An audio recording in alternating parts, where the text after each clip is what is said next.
உச்சநீதிமன்றம் சிபிஐ விசாரணைக்கு கரூர் சம்பவத்தில் உத்தரவிட்டதை நாங்கள் வரவேற்கிறோம். இதை எங்களோட கோரிக்கையாகவும் வச்சிருந்தோம்.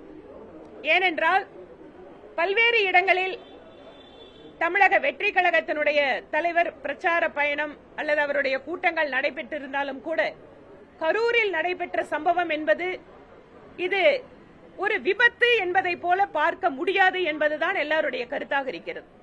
நடந்த இடம் கரூர். அதிலும் குறிப்பாக அவர் பேசுகின்ற பொழுது முன்னாள் அமைச்சர் அந்த ஊரை சார்ந்த திரு செந்தில் பாலாஜி அவர்களை பற்றி பேசுகின்ற பொழுது நடந்ததாக சொல்லக்கூடிய பல்வேறு விஷயங்கள் ஒரு மிகப்பெரிய சந்தேகத்தை இந்த மாநில அரசின் மீதாக உருவாக்கி இருக்கிறது. இவர்கள் அரசாங்கத்தின் சார்பாக அமைத்திருக்கக்கூடிய ஒரு நபர் கமிஷன் மீது நம்பிக்கை இல்லை என்பதை அன்றே எங்களுடைய மாநில தலைவர் தெளிவுபடுத்தியிருந்தார். அதற்கு பின்பாக உயர்நீதிமன்றத்தில் சிறப்பு விசாரணை குழு அமைக்கப்பட்டது. அதை எதிர்த்து தமிழக வெற்றி கழகம் உச்சநீதிமன்றத்தினுடைய தொடர்ந்த வழக்கில் இன்று சிபிஐ விசாரணைக்கு உத்தரவிட்டிருக்கிறார்கள். தமிழக காவல்துறை முழுவதுமாக தோல்வி அடைந்திருக்கிறது என்பதை இதிலிருந்து நாம் புரிந்து கொள்ள முடியும். தமிழக காவல்துறையை வைத்திருக்கக்கூடிய தமிழகத்தினுடைய முதல்வர் ஸ்டாலின் அவர்களுக்கு உச்சநீதிமன்றத்தினுடைய இந்த தீர்ப்பு ஒரு மிகப்பெரிய அடியை கொடுத்திருக்கிறது.